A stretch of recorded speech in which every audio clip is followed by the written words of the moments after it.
परम पूज्य प्रातः स्मरणीय त्याग मूर्ति वीतराग परम तपस्वी, हम सबके प्रेरणा स्रोत, मार्गदर्शक, हमारे और आपके जीवन का कल्याण करने वाले, हमारे और आपके लोक और परलोक को सुधारने वाले, निस्वार्थ भाव से देश और समाज की सेवा करने वाले, परहित और परोपकार की साक्षात मूर्ति, अध्यात्म पथ के पथ प्रदर्शक हमारे श्री सद्गुरुदेव जी महाराज। सद्गुरुदेव महाराज की जय। अर्चनीय वंदनीय धर्म स्वरूप पुरुष समाज, भक्ति स्वरूपा मातृशक्ति, मेरी प्यारी बहनों, प्रातःकाल की शुभ वेला में श्री नीलकंठ धाम के पवित्र प्रांगण में परम पूज्य गुरुदेव जी के चरणारविंद में परमपिता परमात्मा को साक्षी मानते हुए अपने अपने पैरों की चौकड़ी लगाकर बैठते हुए, शरीर को सीधा रखते हुए, मन को अपने पास लाते हुए, चित्त वृत्ति को एकाग्र करके बैठते हुए, चेहरे को मंच की ओर रखते हुए, आंखें खोल करके बैठते हुए, किसी भी प्रकार की हलचल को रोकते हुए, शांति का दान देते हुए, समय का सदुपयोग करते हुए, धर्ममय वातावरण में धर्म की चर्चा, जीवन सुधार की चर्चा, प्रभु की पवित्र पावनी चर्चा कहने और सुनने का प्रयास कीजिए। धन्यवाद, धन्यवाद बहन सौम्या, जिसने समझ लिया सत्संग के महत्व को और विश्वास कर लिया उनके ज़रूर इस त्रिवेणी में स्नान करने से, गोता लगाने से पाप कटते हैं, मन पवित्र होता है, प्रभु के प्रति भावना बलवान होती है और विश्वास में दृढ़ता आती है, मजबूती आती है सत्संग के माध्यम से। इसलिए भगवान भोलेनाथ जी ने माँ पार्वती जी को कहा, हे देवी, भूमंडल पर प्रयागराज है, तीर्थों का राजा है, जहाँ 3 पवित्र नदियों का जल बहता है, उसे त्रिवेणी कहते हैं, और उस स्थान को संगम कहते हैं जहाँ ये तीनों नदियों का मेल होता है।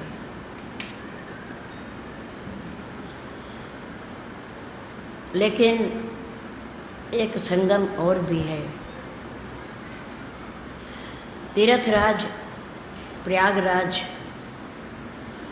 संगम में जाने के लिए व्यक्ति को कुछ दिन पहले से योजना बनानी पड़ती है, तैयारी करनी पड़ती है, टिकट बुक करानी पड़ती है, पैसा खर्च करना पड़ता है, व्यापार और दुकान को छोड़ना पड़ता है, समय भी अधिक देना पड़ता है और 12-13 घंटे की यात्रा भी करनी पड़ती है। तब कहीं जाकर के व्यक्ति उस तीर्थ में, त्रिवेणी में डुबकी लगाता है और उस त्रिवेणी में डुबकी लगाने का फल भोलेनाथ कहते हैं, पार्वती पता नहीं कहाँ, कब और किस रूप में मिले, किस रूप में प्राप्त हो, इस जन्म में, अगले जन्म में या उससे भी अगले जन्म, क्योंकि हमारे सनातन धर्म में पुनर्जन्म मानते हैं कि व्यक्ति का अपने अपने कर्मों के हिसाब से भिन्न भिन्न योनियों में जन्म होता रहता है। जीव आता रहता है और जाता रहता है। जितनी भी योनियां हैं हमारे सनातन धर्म में, शास्त्रों के अनुसार वो सब हमने बनाई है, मनुष्य ने बनाई है। क्योंकि जब सृष्टि की रचना हुई तो उस समय केवल मानव थे, अन्य योनियां नहीं थी। जैसे जैसे हम लोग मोह माया के जाल में फंसकर, विषय भोगों में फंसकर कर्म करते रहे, उसी के अनुसार परमात्मा सृष्टि में हमें अन्य अन्य योनियों में भेजते रहे। एक मनुष्य ने 84 लाख योनियां बनाई, अकेले मनुष्य ने। सत्य है ये, मन घड़ंत नहीं है, शास्त्रों में लिखा हुआ है, वेदों में भी लिखा हुआ है। अकेले मनुष्य ने कर्म करके नाना प्रकार के भिन्न भिन्न के शुभ और अशुभ कर्म करके, पाप और पुण्य करके भिन्न भिन्न योनियों का निर्माण किया है। हम उस बंधन में स्वयं बंधे हैं, क्योंकि कर्म भी हमने ही किए हैं। पर परमपिता परमात्मा बड़ा दयालु है, बड़ा कृपालु है। वो चाहता है कि मेरे अति प्रिय मनुष्य मेरा सुंदर उपहार, जिन्होंने मेरी कृपा से मानव तन पाकर अनेक योनियों का निर्माण किया, मैं चाहता हूँ कि अन्य अन्य पीड़ादायक योनियों में भटकते हुए मेरे प्यारे को विश्राम मिले। एक मौका मैं और दूँ, एक अवसर मैं और दूँ इसे संभलने का, इन आवागमन को मिटाने का, इन बंधनों को खोलने का एक मौका। और वो अवसर हमें अब मिला है यहाँ कल युग में। हम सतयुग में भी थे,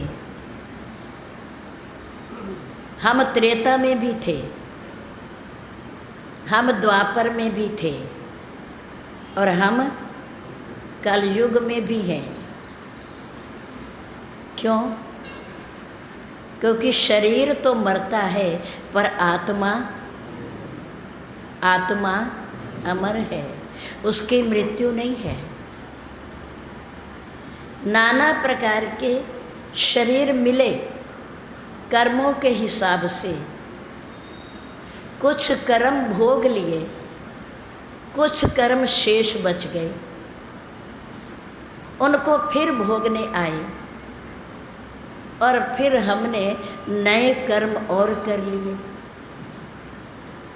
फिर उन कर्मों को भोगने के लिए कई बार हमें आना पड़ा और जाना पड़ा। लेकिन ये परमात्मा के द्वारा मिला हुआ एक सुंदर अवसर है मनुष्य चोला। इसलिए अब की बार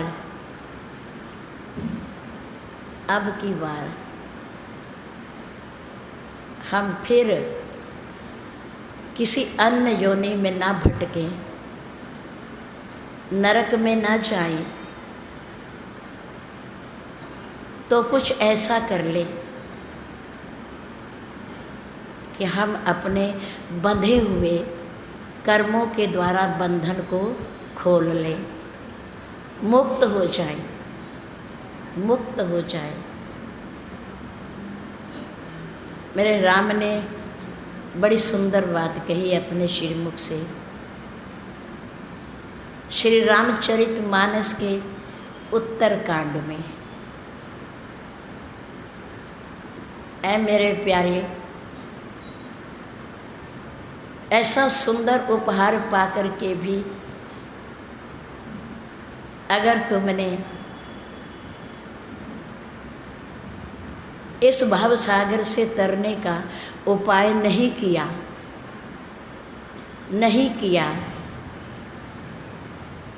तो इसमें मेरा कोई दोष नहीं है। कौन कह रहे हैं? प्रभु राम कह रहे हैं। ये तो कलयुग है और वो त्रेता में कह रहे हैं और अपने प्रजा के लोगों से कह रहे हैं, संत जनों से कह रहे हैं, ब्राह्मण मंडली से कह रहे हैं, अपने गुरुजनों को कह रहे हैं, एक को किसी को नहीं, सबको। जितने अयोध्या में उस समय निवासी थे, प्रजा के लोग थे, सबको कह रहे हैं, उपदेश दे रहे हैं। और राम के दिए हुए उपदेश को अगर हमने नहीं माना तो हमने राम को भी क्या माना? राम को मानो या ना मानो, पर राम के उपदेश को ज़रूर मानो, ज़रूर मानो। इस पंक्ति को लिखना, श्री उत्तरकांड में से पढ़ना, कागज़ उठाकर लेखनी से लिखना और फिर उसे रोज़ पढ़ना, रोज़ देखना कि उसमें क्या लिखा हुआ है, उसका अर्थ क्या है, हमें करना क्या है और हम कर क्या रहे हैं। मेन बात तो ये है ना, हम कितना जिए कोई लाभ नहीं, हमें कितना जीना है ये हमारे हाथ में नहीं है। हमारा और आपका कितना जीवन है ये हमें नहीं पता, लेकिन कैसे जीना है ये तो हमें पता है कि नहीं। कैसे जीना है, हैं? जैसे जी रहे हैं ऐसे ही जीना है या कुछ करना है, या आवागमन को मिटाना है, मोक्ष को पाना है, बंधन खोलने हैं, प्रभु के उपकारों को मानते हुए उनकी बात को भी मानना है। राम ने कहा, देखो मेरे प्यारे, आप मुझे भगवान मानो, राजा मानो, सम्राट मानो, पार ब्रह्म मानो, कुछ भी मानो, कुछ भी मानो, लेकिन मनुष्य होने के नाते, मानव होने के नाते हमारा और आपका क्या कर्तव्य है, इसे पहले मानो, इसे पहले समझो। मुझे मानो या ना मानो,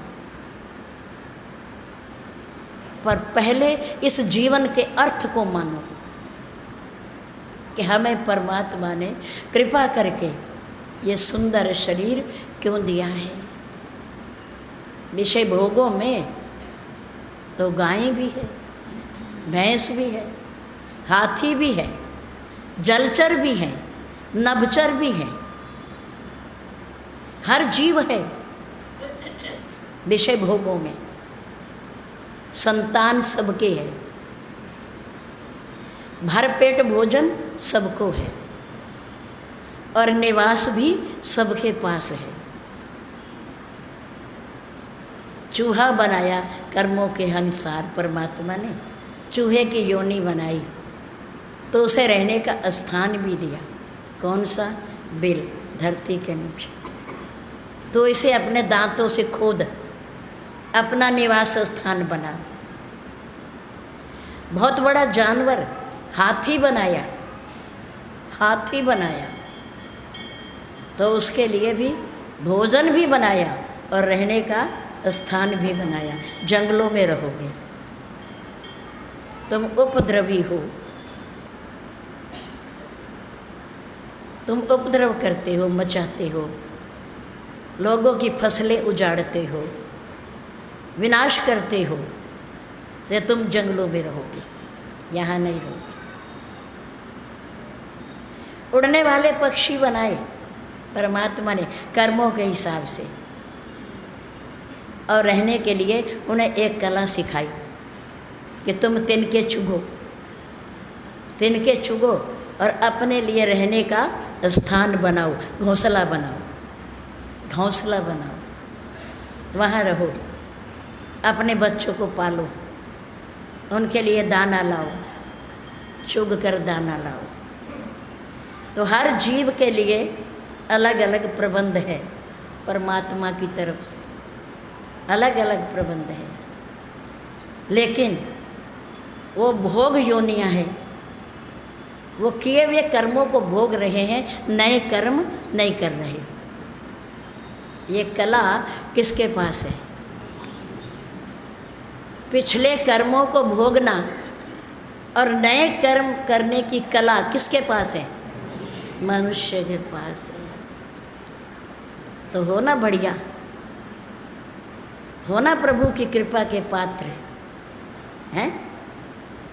अनमोल योनि मिली हमें, पिछले कर्मों को भोग भी लो और नए कर्म कर भी लो, ये हमारे हाथ में है।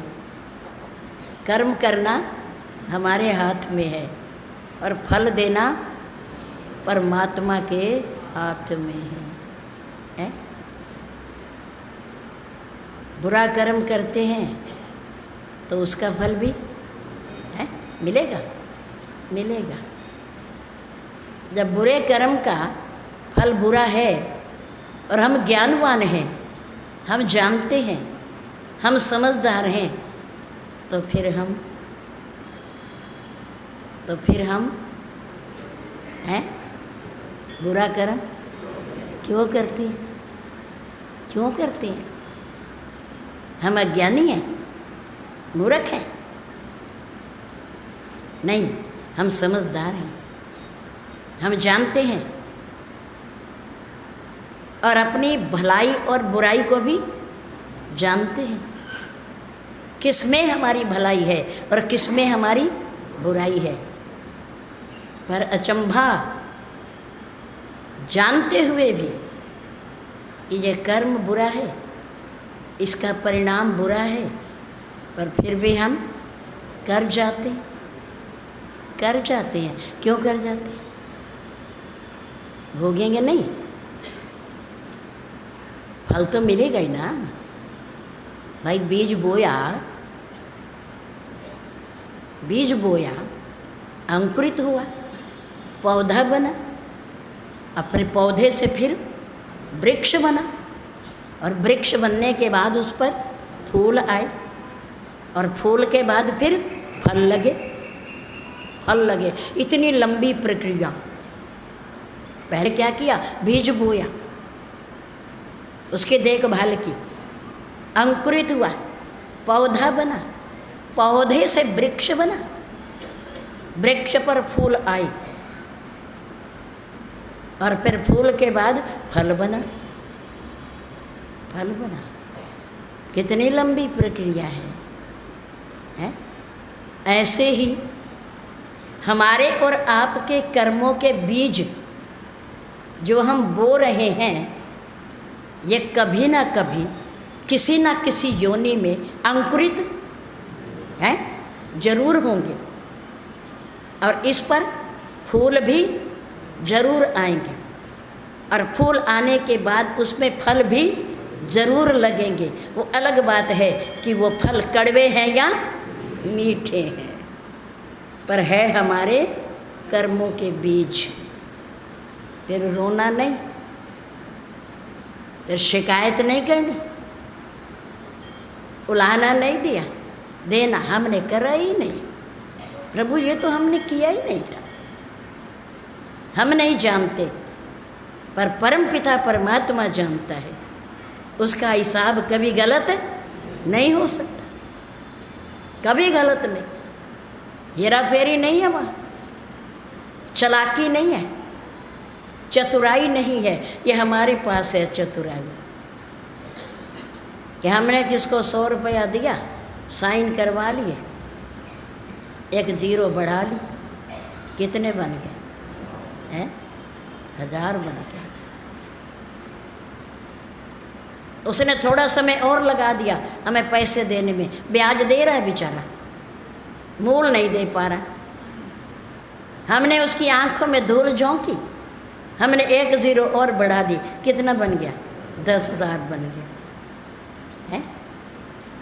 लेकिन परमात्मा के यहाँ ऐसी कोई चालाकी नहीं है, और ना वहाँ चलेगी, ना वहाँ चलेगी। जो करेंगे सो, जो बोया है सो काटेंगे, इसमें कोई संदेह नहीं। इसलिए कितना जीना है किसी को नहीं पता, कोई नहीं जानता कितने दिन का जीवन है, लेकिन कैसे जीना है, हम मनुष्य होकर के कैसे जिए, इसका ज्ञान हम सबको होना चाहिए, सबको होना चाहिए।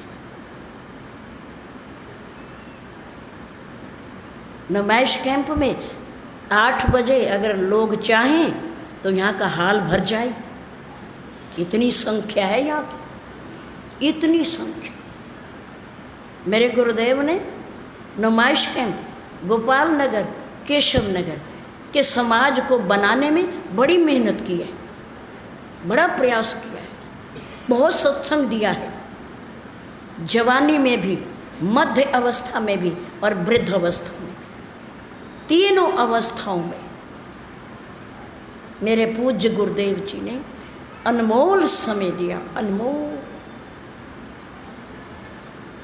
और कहीं भी सत्संग होता हो, कथा होती हो, आप देखो बहुत सारा महिला समाज बेतरतीब बैठा होता है, सिर नंगे होते हैं, एक दूसरे से बातचीत कर रही हैं, कोई अनुशासन नहीं। लेकिन मेरे पूज्य गुरुदेव जी के समाज में अनुशासन है, मर्यादा है, सबके सिर आंचल से ढके हुए, वस्त्रों से ढके हुए, मर्यादा पूर्वक सत्संग में कैसे आना चाहिए, कैसे बैठना चाहिए। सुनने से पहले ये सीखो, कथा में, सत्संग में, धार्मिक कार्यों में कैसे बनकर आए, कैसे बैठें, अनुशासन क्या है, इस बात का ध्यान रखें। भगवान का दरबार है ये, ईश्वर का सन्मुख हमारे पूज्य गुरुदेव हैं, परमपिता परमात्मा है। बड़ों के सामने क्या कहती है मर्यादा, कैसे जाए, सिर ढक कर जाए, सम्मान करें उनका, प्रणाम करें उन्हें, पैरों की चौकड़ी लगाकर बैठे और उनके सन्मुख बैठे, सामने बैठे, पीठ करके कभी न बैठे। ये मर्यादा है। मेरे राम ने 11,000 वर्ष तक राज्य किया अयोध्या की धरती पर, राजा बनने के बाद। उससे पहले जो समय गया सो गया, लीला करने में, राक्षसों का वध किया, दीक्षा शिक्षा ली, महान पुरुषों के यज्ञ की रक्षा की, विवाह की लीला हुई, घर आ गए, वनवास हो गया, 14 वर्ष वनवास में रहे। आने के बाद भरतलाल जी ने जो धरोहर के रूप में राज्य प्रभु राम के लिए रखा हुआ था उन्हें सौंप दिया, उन्हें सौंप दिया। 11,000 की अवधि में, समय में मेरे राम ने केवल अपने अयोध्या वासियों को एक बार बुलाया। कितनी बार? एक बार बुलाया। दोबारा लिखा हुआ नहीं है वहाँ कि दोबारा कभी उपदेश दिया हो, एक बार बुलाया।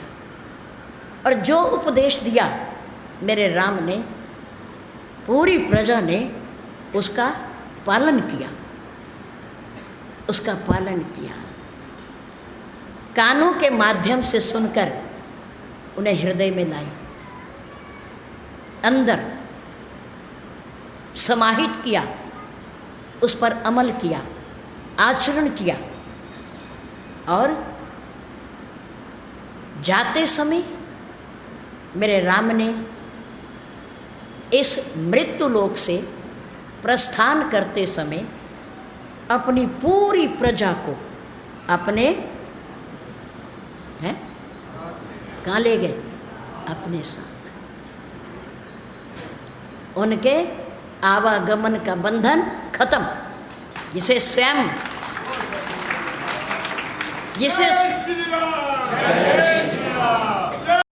जिसे स्वयं पार ब्रह्म परमात्मा अपने साथ ले जाए अपने धाम को, वो पुनः क्यों आएगा?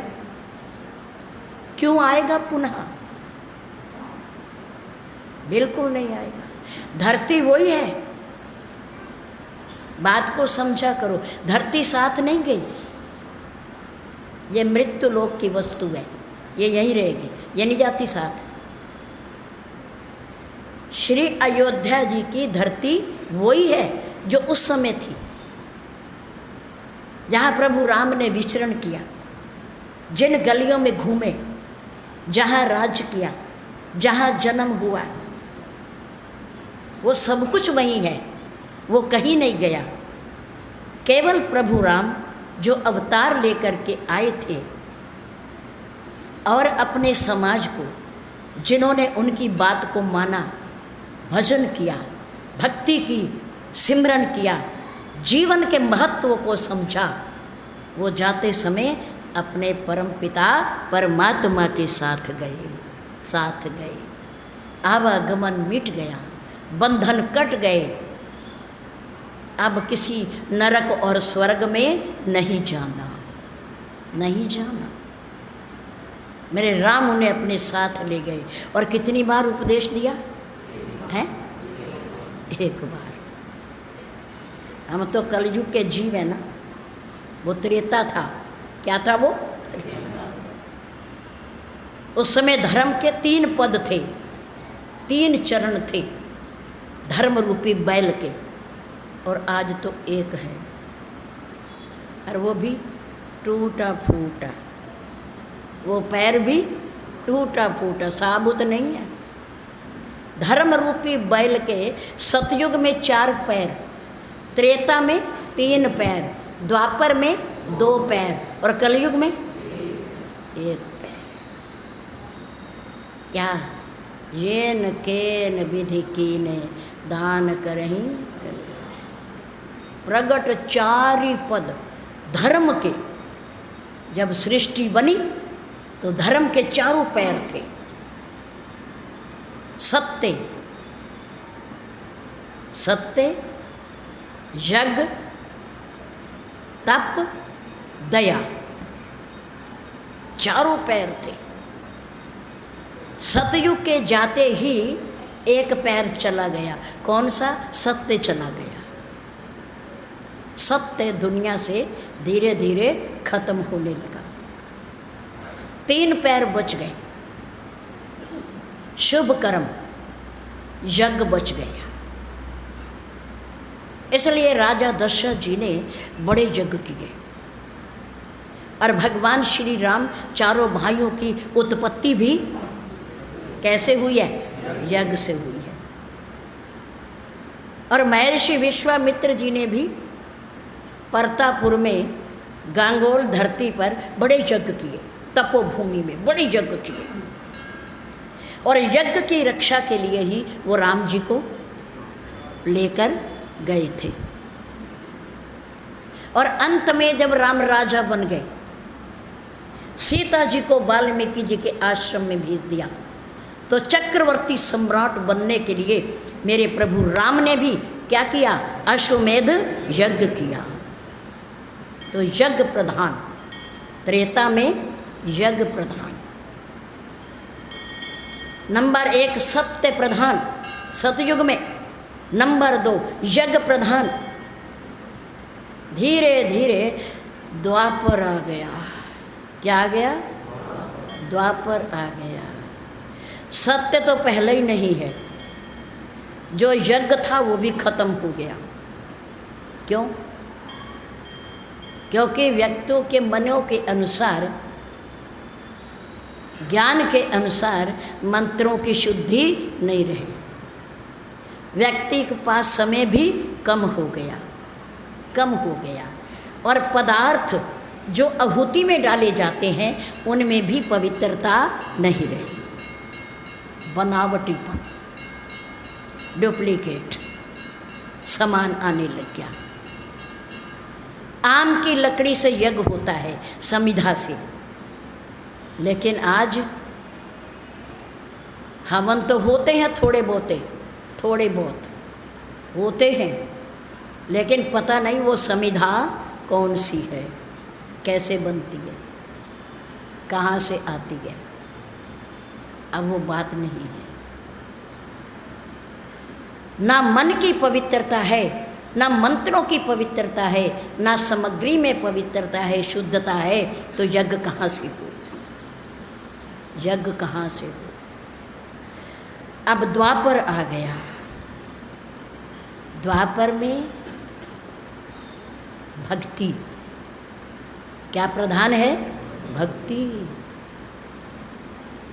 भगवान श्री कृष्ण जी ने द्वापर में मथुरा की काल कोठड़ी में जन्म लेकर, अवतार लेकर के गोपियों और ग्वालों के साथ वृंदावन की पावन धरती पर, प्रेम की धरती पर, लीला की धरती पर छोटे छोटे बच्चों के साथ लीला की, रसमयी लीला, रास लीला की। भक्ति न सत्य है, न यज्ञ है, तप है। द्वापर में भक्ति प्रधान है, भक्ति प्रधान। इसलिए भगवान श्री कृष्ण ने बचपन में जितनी लीला की, पूतना का वध किया, कंस का वध किया, नाग लीला की, कितनी बरस की आयु में? 10-12 बरस की आयु, बचपन में लीला की सारी। क्योंकि बच्चे का मन बड़ा पवित्र होता है, शुद्ध होता है। गोपियाँ भी हैं, ग्वाले भी हैं, सखियाँ भी हैं, सखा भी हैं, पढ़ाई भी की है, शिक्षा भी प्राप्त की है, गुरुदेव के सानिध्य में जाकर गुरुदेव की सेवा भी की है। उनके लिए जंगल से लकड़ियाँ भी काट कर लाए हैं। भक्ति प्रधान है, भगवान से प्रेम प्रधान है। द्वापर में अब क्या चल रहा है? कलयुग चल रहा है। कलयुग में ना सत्य है, ना यज्ञ है, तप है, ना व्रत है। कलयुग योग यज्ञ नहीं ज्ञाना। एक आधार राम गुण गाना। राम का गुण गाए जाओ, माला घुमाए जाओ, जीभा से उसका नाम लिए जाओ, मन को पवित्र किए जाओ और भवसागर से पार होते जाओ, होते जाओ। कलयुग में केवल भवसागर से पार करने वाला क्या है? प्रभु का नाम है। चलिए उठते बैठते जपा करो, भूला ना करो, विस्मृत ना किया करो नाम को। नाम बड़ा आसान है। परमात्मा के अनेकों नाम हैं। उन अनेकों नाम में से जो आपको प्यारा लगता है, अच्छा लगता है, आपकी वाणी पर है, उसी को जपते रहो, उसी को जपते रहो। नाम में कोई अंतर नहीं है। परमात्मा एक है, परमात्मा एक है, पर उसके नाम अनेक हैं। नाम अनेक हैं, ये मत कहा करो कृष्ण कोई और है, राम कोई और है, भोलेनाथ कोई और है, हैं? ये मत कहा करो। भगवान विष्णु कोई और है? एक है, एक ही तत्व है। कोई सा पुकार लो, किसी का नाम जप लो, है? आपने दिल्ली जाना, सहारनपुर से दिल्ली जाना, आप बस से जा सकते हो, आप रेलगाड़ी से जा सकते हो, हैं? आप अपनी कार से जा सकते हो, आप अपने स्कूटर बाइक से जा सकते हो, किसी से भी जाओ। आपने इरादा बना लिया मैंने दिल्ली जाना है, आपकी मंजिल दिल्ली है, तो आप साधन कोई भी हो, सवारी कोई भी हो, आप पहुंचोगे सीधे। कहाँ पहुंचोगे? दिल्ली पहुंचोगे, क्योंकि आपका लक्ष्य है, आपका लक्ष्य है कि मैंने आज दिल्ली जाना है। कहीं भी किसी भी स्थान का नाम, कहीं भी जाना हो, रास्ते अलग अलग हो सकते हैं, हैं? वाहन अलग अलग हो सकते हैं, साधन अलग अलग हो सकते हैं, लेकिन मंजिल एक ही है। मंजिल एक ही है और वो है परमपिता परमात्मा। और समझो, वर्ण कोई सा भी हो, जाति कोई सी भी हो, धर्म कोई सा भी हो, सबको पैदा करने वाला उद्गम स्थान कौन है? केवल परमपिता परमात्मा है। आप भाषा के अनुसार उसे कुछ भी कहें, कुछ भी कहें। पंजाबी में श्री वाहेगुरु कह लो, सतनाम कह, कुछ भी कह। हिंदी और संस्कृत में जय सच्चिदानंद कह लो, क्या फर्क पड़ता है? वही है, शक्ति तो वही है। श्री राधे, श्री राधे, परमात्मा की अलादनी शक्ति, उसकी माया, कुछ भी कह लो, आखिर लक्ष्य वही है।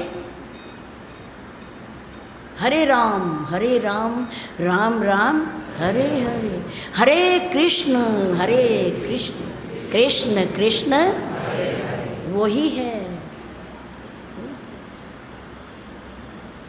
अरे धन निरंकार कह लो,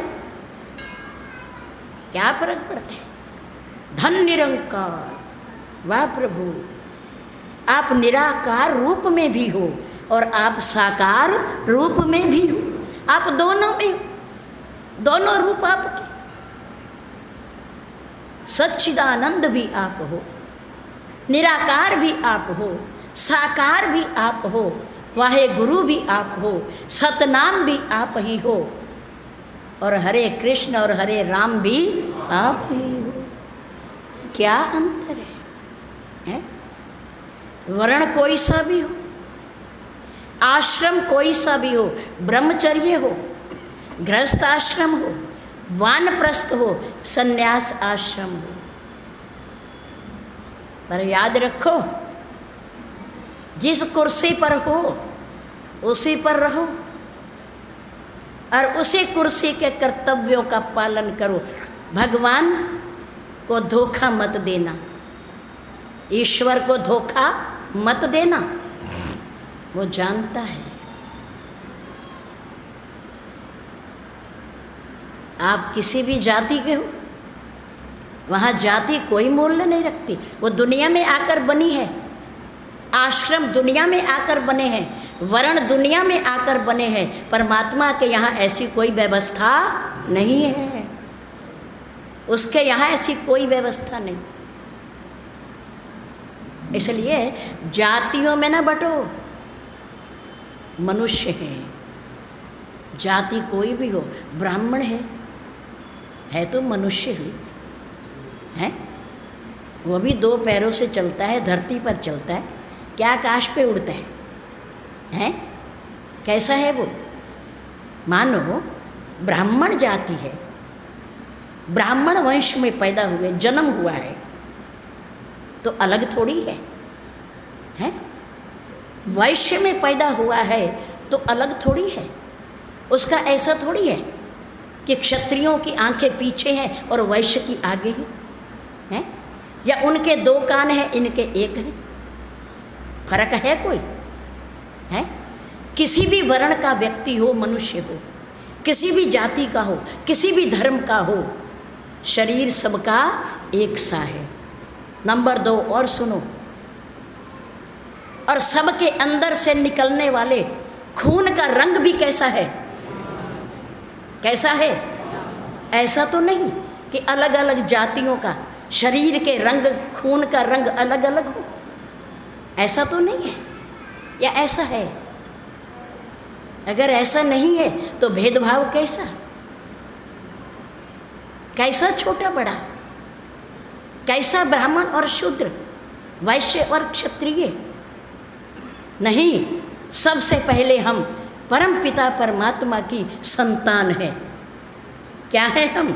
परम पिता परमात्मा की, हम एक हैं और हमारी कोई जाति नहीं, कोई अलग धर्म नहीं, हमारा एक ही धर्म है और वो है इंसानियत। क्या है? इंसानियत। इंसान हो तो धर्म भी क्या है? इंसानियत। इसलिए बटो मत, अलग मत हो। जातियों में बटना, वर्ण आश्रम में बटना हमारे लिए नुकसानदायक है। मत कहा करो अपने आप को मैं वैश्य हूँ, मैं क्षत्रिय हूँ, मैं ब्राह्मण हूँ। नहीं, ब्राह्मण कौन है? ब्रह्म जानाति इति ब्राह्मणा, ब्रह्म जानाति इति ब्राह्मणा। जो ब्रह्म को जानता है, जिसने परम पिता परमात्मा को पा लिया है, वो ब्राह्मण है, वो ब्राह्मण है। क्षत्रिय ऐसे वर्ण क्यों बनाए गए? वे वेदों की परंपरा के अनुसार। कुछ लोग देश की रक्षा, सैनिक, क्षत्रिय हमारे सैनिक हैं, हमारे देश और धर्म की रक्षा करते हैं। वैश्य लोग परिश्रम, उपार्जन, धन कमाते हैं धर्म की रक्षा के लिए, दान पुण्य के लिए और दूसरों के बचाव के लिए, धार्मिक स्थानों के लिए। इसलिए और पिता के अनेक बच्चों में से एक बच्चा बड़ा ज्ञानवान होता है, समझदार होता है, पढ़ लिख करके बहुत ऊंची कुर्सी पर बैठ जाता है, उसे ब्राह्मण कह दो। एक पुत्र ऐसा है जो बड़ा बलवान है शरीर से, उसके घर पर कोई आपत्ति आती है, दुख आता है या कोई हमला करता है तो वो उसकी रक्षा करता है, वो क्षत्रिय है, क्षत्रिय है वो। एक बच्चा ऐसा है, मेहनत करके बाहर से कमा करके लाता है और पूरे परिवार का लालन पालन करता है, वो वैश्य है, वैश्य है वो। और एक बच्चा ऐसा है जिसके पास ज्ञान कम है, शारीरिक शक्ति कम है, लेकिन वो बच्चा माता पिता की बड़ी सेवा करता है, बड़ी सेवा करता है, उसे सेवक कहते हैं। क्या कहते हैं उसे? उसका अर्थ ये नहीं है कि वो तीनों बच्चों से कम आंका जाएगा या उसे छोटा कहा जाएगा या उसकी अवहेलना की जाएगी, उसकी उपेक्षा की जाएगी, ऐसा नहीं है। हमारे धर्म में ऐसा नहीं है। हमारे धर्म में सब बराबर हैं, सब बराबर हैं। इसलिए ना धर्म में बटो, ना जाति में बटो, ना वर्ण आश्रम में बटो, वरना मनुष्य होने के नाते हम सब एक हैं। अपनी दृढ़ भावना बनाओ, दृढ़ भावना बनाओ। इसका अर्थ ये होगा, अगर मेरे पड़ोसी पर कोई दूसरा व्यक्ति बाहर से आकर हमला करता है तो मैं आगे बढ़ करके उसकी रक्षा करूँगा, चाहे वो किसी को मानता हो, कहीं भी जाता हो, परमात्मा के किसी भी नाम को जपता हो, कोई अंतर नहीं। हम एक हैं, हम एक हैं और एक से अनेक हैं, एक से अनेक हैं और अनेक से एक हैं हम। इसलिए बटो मत, एक रहो, क्योंकि हम मनुष्य हैं, हम मनुष्य हैं। पूरे सहारनपुर में जितने मनुष्य हैं सब एक जैसे हैं। शक्ल सूरत रंग रूप ये परमात्मा के सांचे की बात है। उसके पास बहुत सांचे हैं, बहुत शक्लें बना लेता है वो, इसकी कोई परवाह नहीं। लेकिन हम हैं इंसान, हम हैं मनुष्य। भेदभाव मत करो, धन को लेकर के मत करो, वैभव को लेकर मत करो भेदभाव। ये तो ढलती फिरती छाया है, आज उसके पास है और कल हमारे पास है। कौन जानता है, कौन जानता है? इसका अभिमान ना करें। मेरे राम कहते हैं, ऐ मेरे अयोध्या वासियों। तो अयोध्यावासी भगवान राम के साथ उनके परम धाम को क्यों गए? अभी तो बताया था क्यों गए। क्योंकि उन्होंने उनकी बात को माना, उनकी बात को माना, समझा, उनके उपदेश को माना। इसलिए जाते समय, प्रस्थान करते समय प्रभु ने कहा, तुम मेरी पवित्र आत्माएं हो, तुम मेरा ही रूप हो, इसलिए तुम मेरे साथ चलोगे, मेरे धाम को, मेरे धाम को चलोगे। सब चले गए पर धरती है वो, जिस पर आज भी आप लोग जाके प्रणाम करते हैं, मत्था टेकते हैं, भूमि को प्रणाम करते हैं, मिट्टी को प्रणाम करते हैं आप। तो वो मेरा राम कह रहा है कि जो न तरे भवसागर। गऊ को नहीं कहा, उस समय गऊएं भी थी, भैंस भी थी, अन्य जीव जंतु भी थे, लेकिन उनको नहीं बुलाया मेरे राम ने। किनको बुलाया हैं? किनको बुलाया? मनुष्य को बुलाया। एक बार रघुनाथ बुलाए पुर के, अयोध्यापुरी के द्विज ब्राह्मण मंडली और साधु संत गुरुजन, प्रजा वाले सब आए। कोई घर नहीं बचा, क्योंकि राम ने बुलाया। कोई कीमती बात होगी, अनमोल बात होगी, सूचना होगी, जो सबको बुलाया मेरे राम ने, मनादी घुमा दी। एक बार रघुनाथ बुलाए, गुरुद्विजपुरवासी सब आए, कोई नहीं बचा। सब इसलिए लिखा गया कि सब आए, घर में कोई नहीं बचा। अच्छा यहाँ सत्संग हो रहा है, आपके घर में कौन कौन बचा है? नुमैश कैंप वाले, आपके घर में कौन कौन बचा है? कोई रखवाली कर रहा होगा? तुम बैठो, मैं अभी आ रहा हूँ, 1 घंटे में मैं आ जाता हूँ अभी, हैं?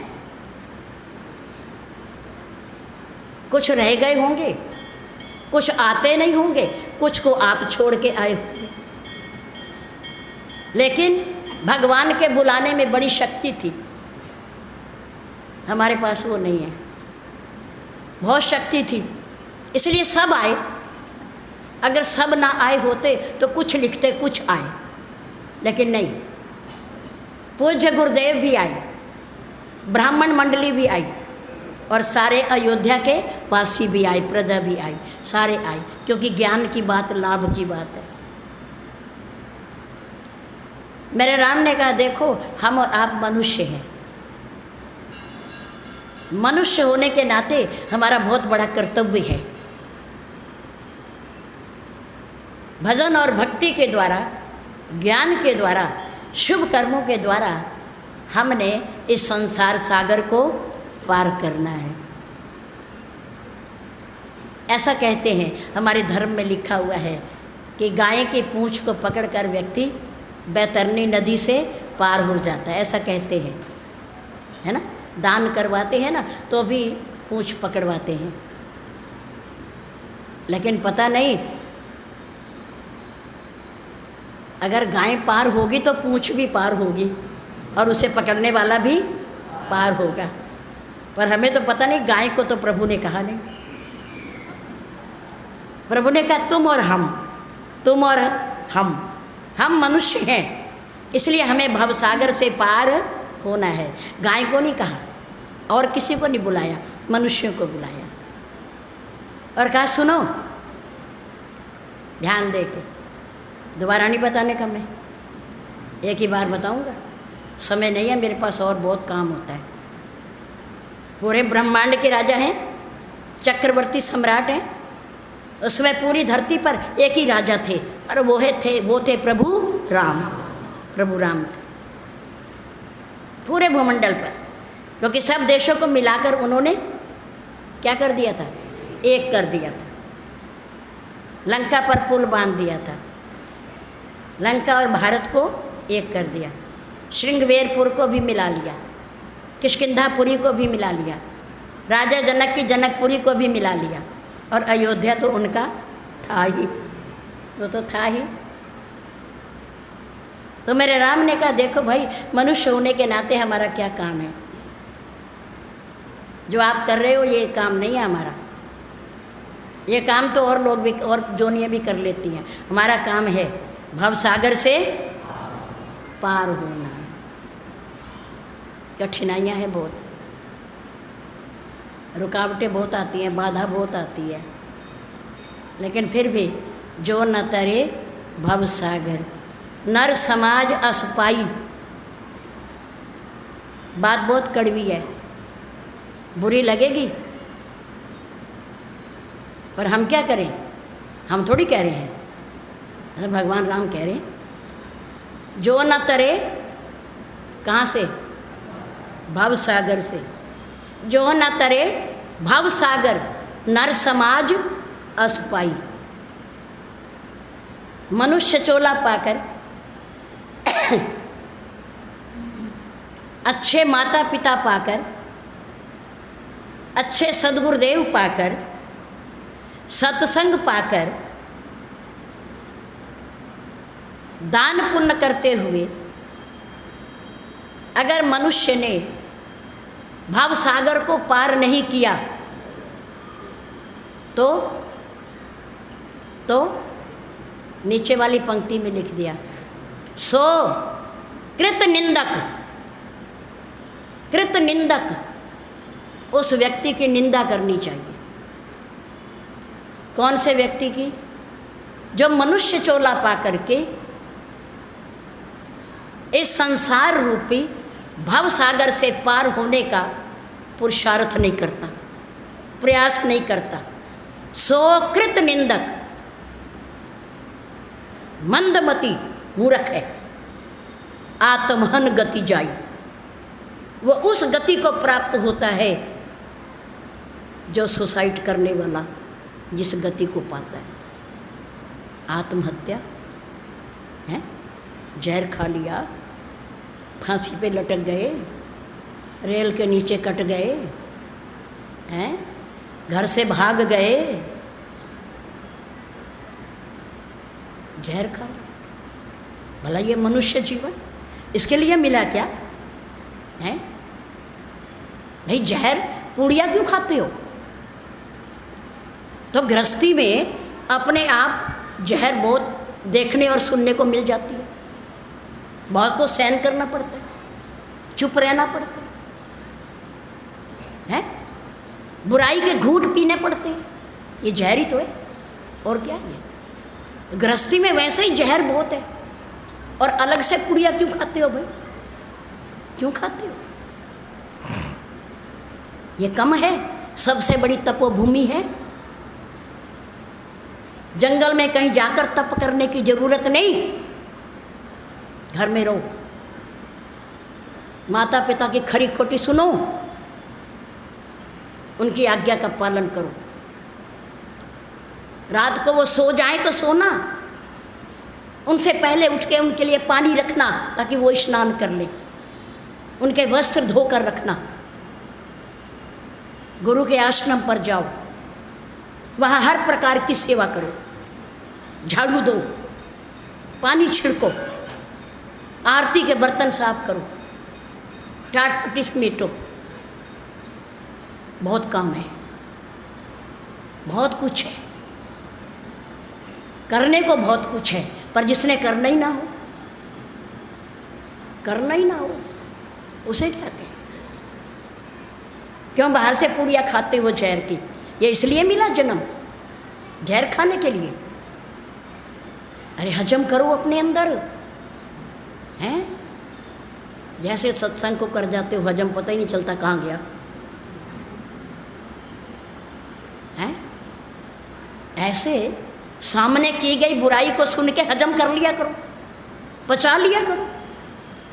अरे क्या हो गया? अरे खरी खोटी सुना दी, कुछ बुरा कह दिया तो अपने ही तो हैं। कौन सा हमें लग गया? हम क्या कच्ची दीवार हैं कि हमें चिपट गया? छोड़ो,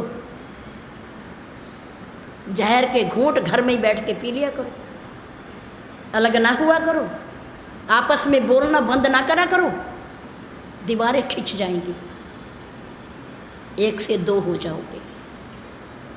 समझो बात को, समझो। क्यों कटते हो रेलों के नीचे? ये इसलिए मिला जन्म, ये जन्म मिला धर्म के लिए, कुर्बानी देने के लिए।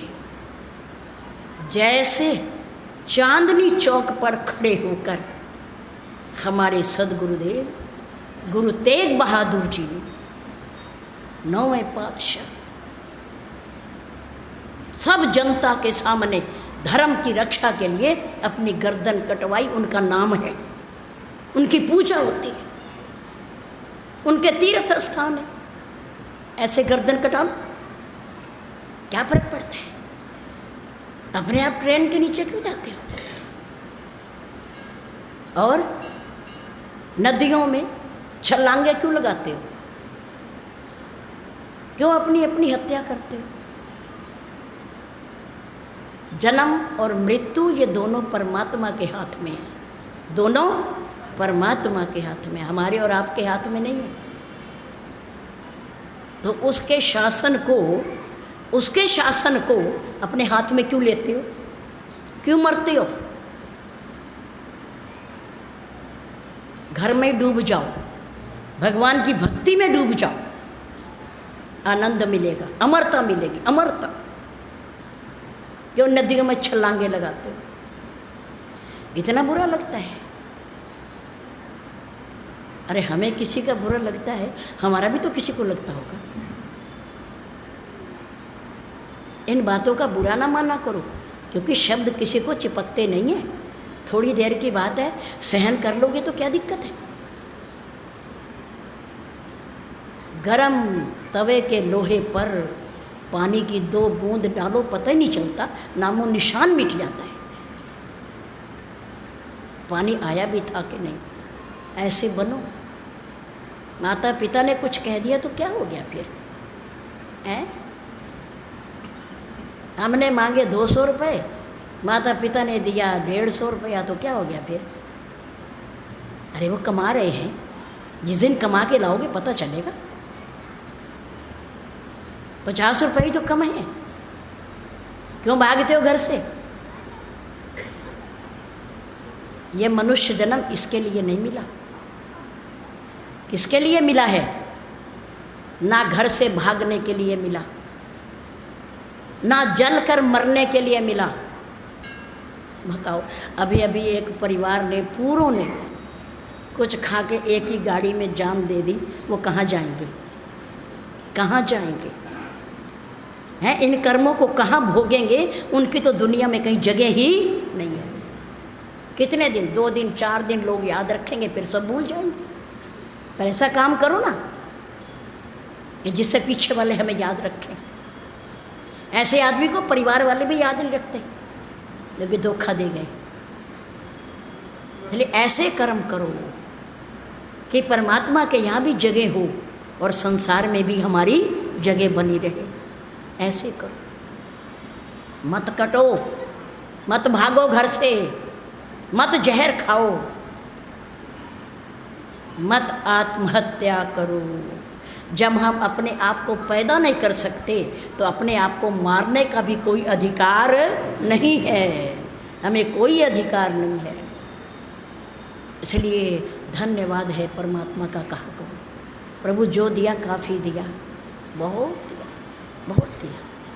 मेरे राम कहते हैं, जो न तरे भव सागर, ये मनुष्य जीवन जहर खाने के लिए नहीं, कटने और मरने के लिए नहीं, जलने के लिए नहीं। मरना तो एक दिन सबको है।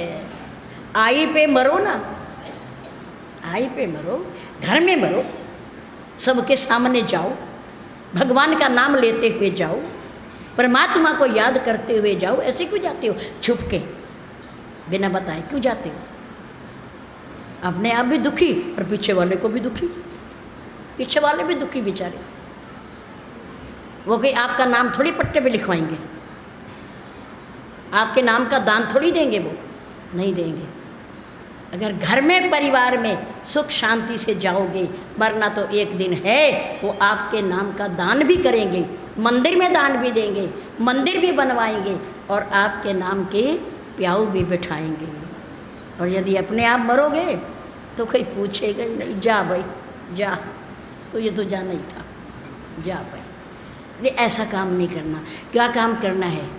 भव सागर से हमें पार जाना है। जो न तरे भव सागर, नर समाज अस पाई, सो कृत निंदक मंदमति, आत्महन गति जाई।